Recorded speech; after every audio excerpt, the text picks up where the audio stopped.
Thanks for tuning in to the Women's Vibrancy Code, a podcast dedicated to helping women move from exhausted to energized, balance their hormones, and feeling turned on by their life, their lover, and themselves. I'm your host, Maraya Brown. I'm a Yale and functional medicine trained women's health expert, midwife, mom, keynote speaker, and self-made entrepreneur. I'm the founder of my signature program, the Women's Vibrancy Code. So sit back, relax, and let's chat about your energy, hormones, libido, and embracing your feminine power. Oh, and you might want to have pen and paper to take some notes on some of these episodes.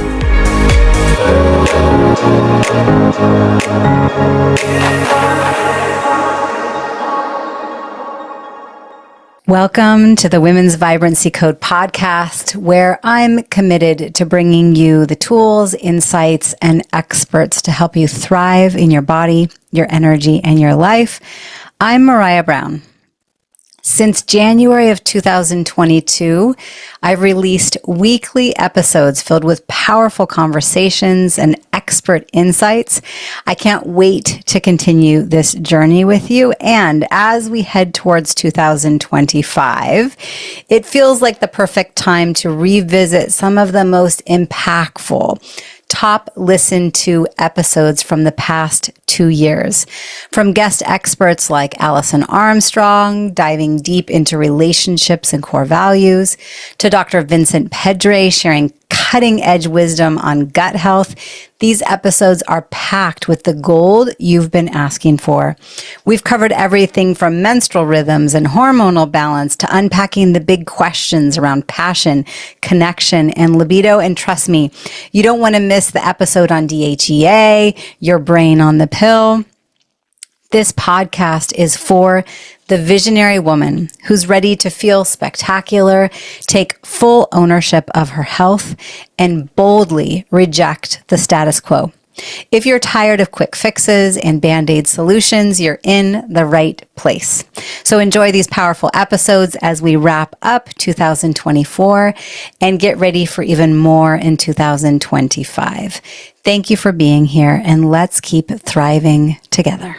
Let's chat today about one simple solution that can literally help increase energy, increase libido, help increase and stabilize metabolism, address mood, feed your adrenals, address hormonal instability, help with increased stamina, help with immune health. Can you believe it that there could literally be one thing that could address all of this? Healthy bones, increasing muscle mass so that when you're working out, you're actually putting on muscle mass. This is a secret in the realm of anti-aging and healthy menopause and healthy fertility. So first of all, for anyone who knows me and has been in my space much, you're going to know that there really isn't just one answer. There's never just one answer. Okay. I believe in a multidisciplinary, comprehensive approach. And so that means for all of those things that I just listed, we're going to address it from nutrition, supplementation, mindset, energy, trauma release, right? It's all relevant. It's all important. And if you're looking for just like one place to start, what I want to talk about today is DHEA. Okay. It's not a hormone. It's a precursor to a hormone. In the United States, it's actually available over the counter. You can just buy it over the counter, but it's not a supplement either because it's not a mineral. It's not a vitamin. What happens is our body takes cholesterol and then it converts cholesterol to something called pregnenolone. And then from pregnenolone, it goes to either progesterone, which then goes down to cortisol and stress hormones, right? Or it turns into DHEA. So too much information for now. What I want you to know is DHEA is the precursor to estrogen and testosterone. Okay, so for any of you who have been in this space a little bit, we know that estrogen has a huge impact on our energy, on our mood, on our hormones, our stamina, our bone health, our experience of menopause, our experience of fertility, our experience of aging. Testosterone as well, right? Testosterone and estrogen both are going to play a huge factor in our libido, vaginal dryness, vaginal pain, stamina, our ability to actually reach climax, okay? So DHEA is the precursor to estrogen and testosterone. Okay, so I'm not saying just go out and add DHEA, but I do want to tell you a little bit about what DHEA is and some of the various things that it can do. And I can give some general suggestion around where to start. In my scenario, when I'm working with clients, I want to look at the Dutch test. So I can look quantifiably at what your DHEA levels look like, as well as a 24-hour cortisol curve and a cortisol awakening response. And let's look at where is your estrogen and your progesterone and your testosterone, and how are you metabolizing those out of your body? Because there are some scenarios where if you just add DHEA, it can do more harm than good. Okay, so DHEA is a hormone precursor, and it actually comes from our adrenals. For those of you who have maybe heard about adrenal fatigue, the fight, flight, or freeze response, right? Our adrenals play a really important role, and particularly for women. Okay, for a woman who's ever been on pharmaceutical contraception, hormonal contraception, we're now learning that the pharmaceutical-based progesterone, for some reason, sends the adrenals into hyperdrive, and we produce cortisol, and we lose that negative feedback loop. If you've listened to my podcast where I interviewed Dr. Sarah Hill, we talk a lot about that. In the realm of women in their 40s and 50s, they're now going into perimenopause and into menopause. And what happens is as the ovaries start slowing down, it's generally the adrenals that take over the brunt of that work, okay? So the adrenals are producing cortisol. That's one that we think about often, but DHEA is another one. You may have heard me talk about the HPA axis, the hypothalamus, the pituitary, and the adrenal axis. Okay, this is all important. And hopefully as you stay in my space, you're going to deepen and continue to better understand what role the HPA axis is playing in our thyroid health, our fertility, our experience of menopause, our mood, our energy, our metabolism, all of that. Okay. So, like I said, when we look at the Dutch test, we're going to be able to see our DHEA levels. I want to point out, I'm not saying DHA. Often people say, well, DHA, you mean like EPA, like the stuff that we get from our omegas and our healthy fats? That's a different conversation. Okay, so yes, DHA is also important. That's coming from all your healthy omegas, your nuts and seeds. That's not what I'm talking about. I'm talking about DHEA.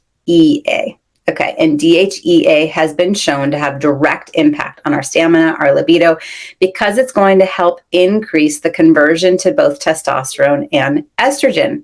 Okay, plus it's helping to feed our adrenals. So it's going to help in reducing a bit of that stress response and giving the adrenals a little bit of extra love and care. Okay, which then might mean you're getting better sleep in the evening. One cool thing about DHEA is it's 1/20th as strong as testosterone from an androgenic standpoint. Okay, so why do we want more testosterone? Testosterone, like I said, is going to help muscle mass. So if you're working out and all of a sudden you're finding that the same workout isn't resulting in feeling lean and actually putting on muscle, often the testosterone levels are going down. If you're not sleeping well, sleep is one of the main times that our bodies produce testosterone. This is for both men and women, okay? If you're all of a sudden finding a lack of libido, a lack of energy, a lack of arousal, okay, the nice thing about adding in DHEA is it's a subtle way to kind of coax and boost up that testosterone level. But if you've been diagnosed with PCOS, you don't want to be adding in testosterone or DHEA or maca powder for that matter. If you are a woman who has increased hair along your mustache line, along your jawline, cystic acne, maybe extra hairs around your nipple, you're noticing yourself putting on extra abdominal weight, that can sometimes be excess testosterone. It can sometimes be that your adrenals are needing extra love or you're drinking too much alcohol. So I'm not going to say blanketed don't take DHEA if you're noticing yourself putting on more weight around the abdomen, but it is a reason to find someone like me where we can look under the hood and really take a peek at what's going on with your hormones and look at your Dutch test to see if maybe some extra DHEA is helpful. So what I want you to know is that all of us have DHEA. It also spikes right before we ovulate.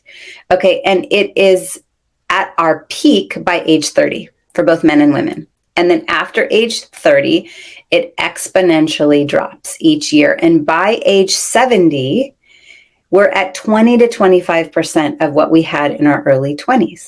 For women, if you had early hysterectomy, early menopause, if you're 44 and beyond and you're noticing vaginal dryness, changes in vaginal pain, there's a lot of research around topical DHEA put on intravaginally, and it can do wonders for vaginal dryness and pain. One other thing I want to mention regarding that DHEA, it's a pretty steady hormone throughout a 28-day cycle, but there is a spike when we ovulate. And so when I talk about different ways to move our bodies based on where we are in an infradian rhythm in a 28-day cycle, I mentioned that when we're in our ovulatory time, right, when we're in our summertime, if we're going to look at it from seasons, that's the time to be doing heavy weights. Right? That's the time to be running the marathon. That's the time to be out doing the big activity.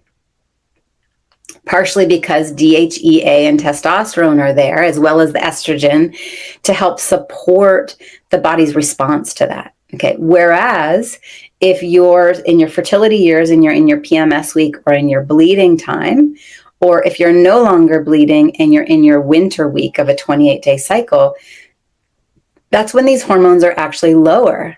And so you don't want to do heavy lifting. You can actually increase the propensity for injury. Okay, this is not the time to do high interval training because hormonally we're not set up for the body to be able to respond. Plus, we are putting more stress on the adrenals when we're trying to white knuckle it. Even though we're feeling tired, we have more aches and pains, we don't feel so social, right? We're in that like right before we bleed and in our bleeding week. My friends, that is the time to tone it down a notch. Okay, that's not the time to lift heavy weights. Yes, still move your body if you feel motivated and inspired to do that, but be a little bit more gentle on your body. Okay, from a fertility perspective, there have been some nice studies out there. There was one study in women who had poor response to ovulation stimulation. They received high doses of DHEA. Now, high dose, in this study, it was 75 milligrams daily. Generally, for women that I see, we will usually start with more like 5 milligrams once a day, and then maybe 5 milligrams twice a day. Maybe we're going to up it up to 10 milligrams based on your response and what your Dutch test shows. But in this study, they received 75 milligrams a day, and they had higher rates of embryo quality, spontaneously became pregnant, and better healthy birth outcomes. There's also been a study in anti-aging and longevity. This had 280 men and women. They were 60 to 79 years old, receiving daily DHEA as compared to placebo. They had elevated estrogen, testosterone, and DHEA levels, which then means that converts to less brain fog, better metabolism, more energy, higher libido, better bone quality, stronger immune system, right? All of that, because DHEA plays a factor in all of these things that I'm talking about. So like I said, why not just add DHEA spontaneously or randomly? Well, if you already are struggling with estrogen dominance, or you have high testosterone, I already mentioned PCOS, I mentioned some of the symptoms of high testosterone, you can do yourself more harm than good. High testosterone too high can put you at risk of cardiovascular outcomes that aren't so great. Okay. Estrogen dominance, if you're someone who has menstrual migraines, breast tenderness, you have a strong family history of estrogen dependent cancers. I mean, there's so many different things, fibroids, any of those things that in my mind, I'm thinking, oh, we have to worry about estrogen dominance. And you start adding in DHEA. Now, remember, DHEA is the precursor to both estrogen and testosterone. You can do yourself more harm than good. One other really cool thing about DHEA in that kind of cascade of how our hormones are produced in the body, remember, it all starts at cholesterol. So my friends, cholesterol is not all bad. We want healthy cholesterol from the form of, nuts and seeds and healthy fats, right? And cholesterol goes to pregnenolone, to DHEA, and then DHEA generally goes to estrogen and testosterone. Ironically, it can also convert to progesterone. And so it's one of those really creative, fascinating hormone precursors that can kind of uplift our overall hormonal well-being. Since I've been taking DHEA, oh my gosh, it's been a game changer. In the last year, I would say, maybe even 6 months, I added in Praria mirifica and DHEA because of the results of my Dutch test and how I feel on a daily basis and where I am currently in my body at age 44. And it has been striking. It has been striking in my stamina. It's been striking in my libido. It's been striking in my mood. My PMS symptoms have drastically decreased. It's striking for me. And I'm watching it on a regular basis, right? I'm now going to start playing around with not just taking it every single day of a 28-day cycle, but seeing if I can dose it specifically based on certain weeks of my cycle. That's my scenario. You could see how if you've already been diagnosed or you have a predisposition towards estrogen dominance, or if we look at your Dutch test and your estrogen is being metabolized down the not so great O2 pathway, and I have concerns about your estrogen level, then I would not want you to add DHEA. Like I said, and you can look at your Dutch test and you don't have estrogen dominance or testosterone dominance and you don't have excess DHEA and your adrenals can use some extra support, then you're starting around 5 milligrams once a day, sometimes up to twice a day. And then you want to redo the labs, right? We want to watch it. And in my opinion, often women are told, here's some hormone replacement therapy, okay? Your estrogen is low, your testosterone is low, here's some bioidenticals, here's some pellets, here's some hormones. I don't think that that's the best first step. Okay, maybe once you've gone through plan A and plan B and plan C and plan D, then we can start talking about some hormone replacement therapy, and it's not all bad. But there are so many things that you can do, my friend, with your diet, with your supplementation, with looking underneath the hood and addressing the foundational cause. Right? Is it that you're not eating healthy fats and your cholesterol is low? Okay. Is it that your gut, you're struggling with leaky gut and you're simply not absorbing the nutrients from this amazing, organic, expensive food that you're buying, right? There's a lot that we get to look at. We get to look at the HPA axis and your thyroid and how your thyroid is doing, your stomach acid levels. It's all relevant. And I wanted to make sure that I could at least share this because DHEA is a lovely, lovely thing for many. So for many women to add, it's also helpful for men as well. And, as you're doing this, you also are going to start looking at how is my blood sugar management? How is my stress reduction? What am I doing to make sure that I'm getting better sleep? Okay. Am I getting ample protein throughout the day? For many of us, if we just simply increase our fruits, vegetables, berries, protein and fiber, throughout the day, okay, within an hour of waking, stop within 4 hours of going to bed, don't go longer than 3 to 4 hours without eating, and get ample protein, you'd be blown away at what difference that can make. Adding in your adaptogen elixirs. You hear me talk about these all the time. Please drink them often. So I don't want you to think that this is just going to solve all your problems, but I also really wanted to hit home that DHEA is kind of one of those secret things that many people don't hear about and don't know about. And it's powerful, once again, to help increase energy, increase libido, help address vaginal dryness, vaginal pain, help ramp up metabolism, address underlying mood like anxiety, irritability, depression. It helps support your adrenals. It helps your underlying hormonal well-being, helps increase stamina, helps support healthy immune system, helps support bone health, is known in the realm of helping with fertility and anti-aging, right? For healthy perimenopause and menopause. Okay, I think I've gone enough for today. I hope this has been helpful. I have been so happy to be adding in DHEA into my own body and would love to hear from you. This is one of those, let me know.